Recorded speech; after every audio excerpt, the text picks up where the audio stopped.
بسم اللہ الرحمن الرحیم اللہم صلی علی محمد عبدک و رسولک علی المؤمنین والمؤمنات صلی علی المؤمنین والمؤمنات والمسلمین والمسلمات جزا اللہ عنا سیدنا محمد صلی اللہ علیہ وسلم و آلہ۔ حقیقت صبر سے حضرت کی مجالس کا سلسلہ ہمارا جاری ہے۔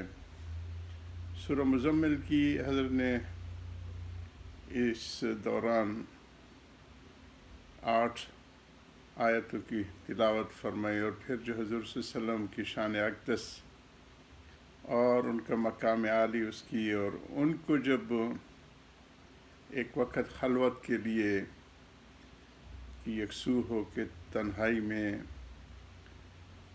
اللہ کے ذکر کی اور تلاوت کلام کی اور اس کی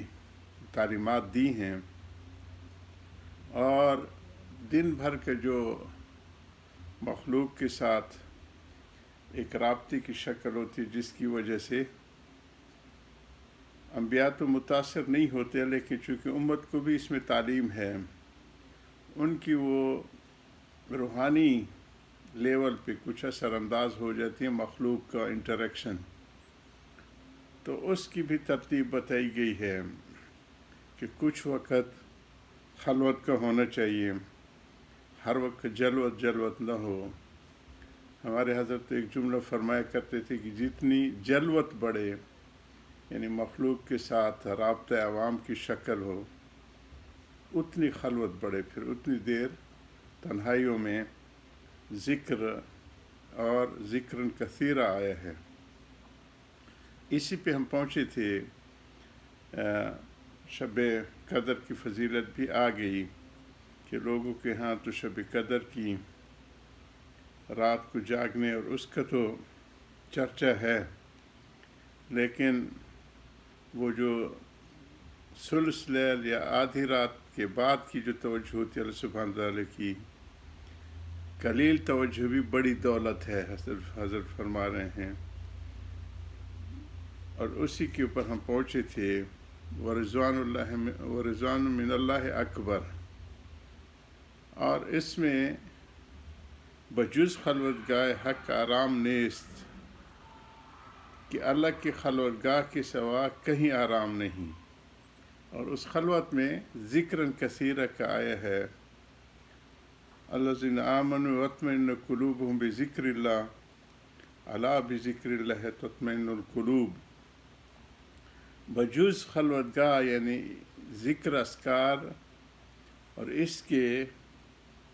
آرام نہیں، اطمینان جو ہے، اگر اور ساری انسانیت اطمینان کی طالب ہے، چاہے کافر ہے چاہے مسلمان ہے، ایک ہی چیز کی تلاش میں ہے کہ اطمینان، اور اطمینان کے لیے اللہ سبحانہ تعالیٰ نے واضح فرما دی، ان کو آیت حصر کہتے ہیں کہ اس کے کوئی اور معنی نہیں نکل سکتے، یہی ایک ہی معنی ہوگا ہر زمانے میں، تو وہ ہے ذکر کثیرہ۔ کثیرہ کی مبالغہ کا صیغہ ہے کہ اتنا کہ لوگ مجنون کہنے لگے، قیام و قعود علی جنوبہم ویتفکرون فی خلق السماوات والارض۔ تو یہ ساری تعلیمات حضور صلی اللہ علیہ وسلم کو سورہ مزمل میں دی گئیں، اور وہ ان کی وساطت سے ساری امت کو تا قیامت تک یہ جاری اور ساری رہیں گے یہ اصول۔ تو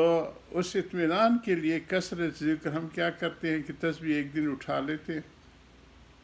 میں کل بھی کہہ رہا تھا، ہمارے حضرت فرمایا کرتے کہ جس کو پھر تسبیح کے بعد 2 رکعت نماز کی نفل مل جائے تو وہ پھر وہی کے انتظار میں بیٹھا ہوتے کہ بس اب تو میں نے بہت کام کر لیا، اب وہی اترے گی تو مجھ پہ اترے گی۔ یہ نہیں، ذکر کثیرہ یہ ہے کہ ایک سیچوریشن پوائنٹ ہوتا ہے کہ جہاں کے بعد اطمینان کی وہ منازل شروع ہو جاتی ہیں اور کام میں لگا رہے۔ ہمارے حضرت ایک اور بھی فرمایا کرتے تھے کہ کام جو ہے وہ کامیابی تو کام سے ہوگی، نہ کہ حسن کلام سے ہوگی، باتوں نہیں بننے سے کوئی کامیابی تھوڑی ہوتی۔ وہ کام کیا ہے؟ ذکر کے التزام سے ہوگی اور فکر کے اہتمام سے ہوگی۔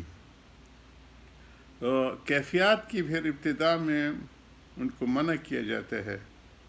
کہ کیفیات کی طالب نہ بنو، کام میں لگو، اصل تو عمل ہے۔ کیفیات تو مسافر کے لیے آتے رہتی ہے، جب ایک منزل کی طرف چلتے ہے تو کبھی صحرا آ گئے تو وہاں گھبرا جاتے طالب، جو ان کی جو ہم سفر ہوتے ہیں یعنی ان کی شیخ، وہ ان کہتے ہیں کہ رکو نہیں، بڑھتے رہو، ہماری منزل آگے۔ پھر کبھی باغ آ گئے تو اس میں طالب علم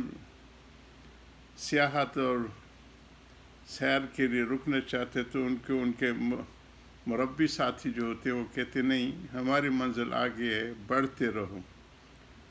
تو کیفیات مطلوب نہیں ہوتی، عمل مطلوب ہوتا ہے۔